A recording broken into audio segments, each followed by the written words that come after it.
நெல்லை ஆதீனம் இறையடியில் சேர்ந்தது சைவ சமயத்துக்கு பேரிழப்பாகும். முள்ளிவாய்க்காலில் தந்தையை இழந்து தாயின் அரவணைப்பில் பரீட்சையில் சாதித்த மாணவி. தனிமையில் இருந்த பெண்களிடம் அத்துமீறிய ஜாழ் நபர் நையப்புடைப்பு. 3 கோமாளிகளும் ஒரு பைத்தியமும். யாழில் சர்ச்சையை கிளப்பிய சுவரொட்டிகள்.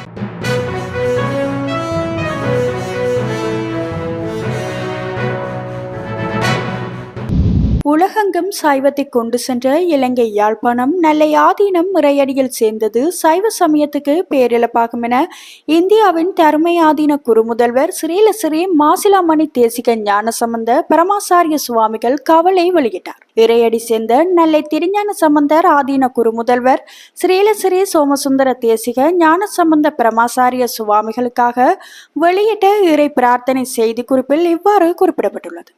மேலும் அந்த செய்தி தெரிவிக்கையில், யாழ்ப்பாணத்தில் சைவத்தை வளர்க்க மதுரை ஆதீனம் 291வது மகா சன்னிதானம் அவர்களால் தோற்றுவிக்கப்பெற்று தம்முடைய கதாகலேசத்தால் சமயத்தை புராணத்தை மாதக்கணக்கில் சொற்பொழிவாற்றிய சாமிநாத சுவாமிகளுக்கு பின் 2ஆம் பட்சமாக தருமை ஆதீனத்தில் முறையாக கசாயம் தீட்சைகள் பெற்று ஈழத்தமிழர் வாழும் தேசந்தோறும் பல மாநாடு நிகழ்வுகளில் பங்கேற்று சமயம் பரப்பியவர். நாம் மாவட்டபுரம் கும்பாபிஷேகம் தரிசிக்க சென்ற போது கூட சித்தாந்த மாநாட்டுக்கு அழைப்பு விடுத்தோம். இந்தியாவில் தங்கி மருத்துவம் பார்க்கலாம் என்று கூறினோம்.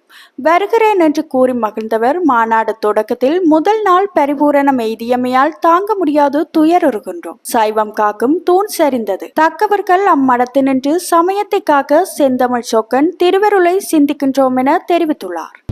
அண்மையில் வெளியாகிய கல்வி பொது தராதர உயர்தர பரீட்சையில் உயிரியல் பிரிவில் முள்ளியவளை வித்யானந்தா கல்லூரி மாணவி விக்னேஸ்வரன் நர்த்திகா மாவட்ட ரீதியில் முதலிடம் பெற்று சாதனை படைத்துள்ளார். முல்லைத்தீவு மாவட்டத்தின் கருதுரைப்பற்று பிரதேச செயலாளர் பிரிவுக்குட்பட்ட புதரிக்குடா கிராமத்தில் வசித்து வருகின்ற மாணவி விக்னேஸ்வரன் நர்த்திகா முள்ளிவாய்க்கால் இறுதிப் போரில் தனது 3 வயதில் இராணுவத்தினரின் எறிகணைகள் தாக்குதலில் தனது தந்தையாரை இழந்த நிலையில் தாயின் அரவணைப்பிலேயே வாழ்ந்து வருகின்றார். ஆரம்ப கல்வியை முள்ளியவளை கலமகள் வித்தியாலயத்தில் கற்ற விக்னேஸ்வரன் நர்த்திகா உயர்கல்வியை முள்ளியவளை வித்யானந்தா கல்லூரியில் கல்வி கற்று உயர்தர பரீட்சைக்கு தோற்றியிருந்தார். இந்த நிலையில் அண்மையில் வெளியாகிய கல்வி பொது தராதர உயர்தர பரீட்சை பெறுபவர்களின் அடிப்படையில் 2AB பெறுபேற்றினை பெற்று பொறியியல் உயிரியல் துறையில் முல்லைத்தீவு மாவட்டத்தில் 1ஆம் இடத்தை பெற்று சாதனை படைத்துள்ளார். குறித்த மாணவிக்கு பலரும் தமது வாழ்த்துக்களை தெரிவித்து வருகின்றமை குறிப்பிடத்தக்கது. மாங்குளத்தில் வீட்டுக்குள் அத்துமீறி நுழைந்து அங்கிருந்த பெண்கள் மீது பாலியல் துஷ்பிரயோகம் மேற்கொள்ள முயற்சித்த நபர் அயலவர்களால் நையப்புடைக்கப்பட்டு போலீசாரிடம் ஒப்படைக்கப்பட்டுள்ளார். இந்த சம்பவம் நேற்று இடம்பெற்றதாக கூறப்படுகின்றது. சம்பவம் தொடர்பில் மேலும் தெரிய வருகையில், பெண்கள் வீட்டில் தனித்திருக்கையில் திடீரென வீட்டுக்குள் நுழைந்த அறிமுகமில்லாத நபர் பாலியல் துஷ்பிரயோகம் மேற்கொள்ள முயற்சித்த நிலையில் கூக்குரல் எழுப்பியுள்ளனர். அவர்களின் சத்தம் கேட்டு அயலவர்கள் ஓடிச் சென்று சந்தக நபரை பிடித்து காட்டியுள்ளனர். அத்தோடு சந்தக நபரின் உடலில் கத்திகளும் காணப்பட்டுள்ளன. இதனை அடுத்து மாங்குளம் போலீசாருக்கு தகவல் வழங்கிய நிலையில் சம்பவ இடத்துக்கு வந்த போலீசார் சந்தக நபரை பொறுப்பேற்றதாக தெரிவிக்கப்படுகின்றது. குறித்த வீட்டில் ஆண்கள் யாரும் இருக்காத நிலையில் நிகழ்ந்த இந்த வன்முறையால் பாதிக்கப்பட்டு காயமடைந்த பெண்கள் மாங்குளம் பொது வைத்தியசாலையில் அனுமதிக்கப்பட்டுள்ளதாக கூறப்படுகின்றது. கைதான சந்தக நபர் யாழ்ப்பாணம் பருத்தித்துறை பகுதியைச் சேர்ந்தவர் என்று விசாரணையில் கூறியுள்ளார். மேலும் சம்பவம் தொடர்பிலான மேலதிக விசாரணைகளை மாங்குளம் போலீசார் முன்னெடுத்துள்ளமை குறிப்பிடத்தக்கது.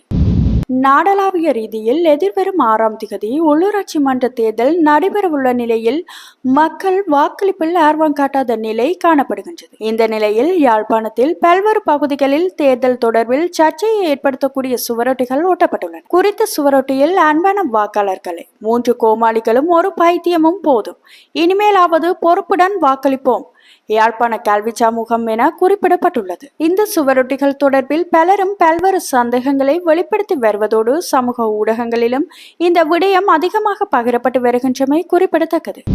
தமிழகத்தில் சட்டவிரோதமாக தங்கியுள்ள வெளிநாட்டவர்களை வெளியேற்றும் நடவடிக்கை தொடங்கியுள்ளதாக இந்திய ஊடகங்கள் தெரிவித்துள்ளன. பகல்காம் பயங்கரவாத தாக்குதலை அடுத்து இந்தியாவில் உள்ள பாகிஸ்தானியர்கள் உடனடியாக வெளியேற வேண்டும் என மத்திய அரசு அறிவித்தது. அவ்வாறு வெளியேறாதவர்களுக்கு 3 ஆண்டு சிறை தண்டனை விதிக்க மத்திய அரசு முடிவு செய்துள்ளதாக தகவல் வெளியானது.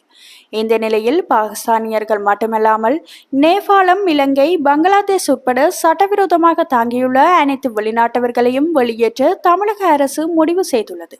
இதனையடுத்து தமிழகத்தில் சட்டவிரோதமாக தாங்கியிருக்கும் வெளிநாட்டவர்களை வெளியேற்றும் நடவடிக்கைகள் வேகமெடுத்துள்ளன.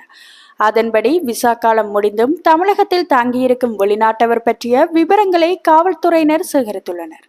அவர்களை எப்போது எப்படி வெளியேற்றுவது என்பது குறித்து உள்துறை செயலாளர் தீரஜ்குமார் காவல்துறை, வருவாய்த்துறை அதிகாரிகளுடன் தீவிர ஆலோசனை நடத்தினார். இந்த கூட்டத்தில் சட்டம் ஒழுங்கு கூடுதல் டிஜிபி டேவிட்சன், ஆசீர்வாதம், பயங்கரவாத தடுப்பு பிரிவு உயரதிகாரிகள் உள்ளிட்டோரும் கலந்து கொண்டனர். இந்தியாவின் பல்வேறு மாநிலங்களில் அந்நிய நாட்டவர்கள் உரிய பயண அடையாள ஆவணங்கள் இல்லாமல் சட்டவிரோதமாக தங்கியுள்ளனர். கடந்த சில மாதங்களாக பல்வேறு மாநிலங்களில் காவல்துறை மேற்கொண்ட சோதனை நடவடிக்கையின் போது ஏராளமான பங்களாதேஷ் குடிமக்கள் போலி ஆதார், வாக்காளர் அட்டைகளை பெற்று நீண்ட ஆண்டு காலமாக இந்தியாவில் தங்கியிருப்பது தெரிய வந்துள்ளது. இந்த நிலையில் வெளிநாட்டவர்களை வெளியேற்றும் நடவடிக்கை ஆரம்பிக்கப்பட்டுள்ளதாக அந்த தகவல்கள் மேலும் தெரிவிக்கின்றன.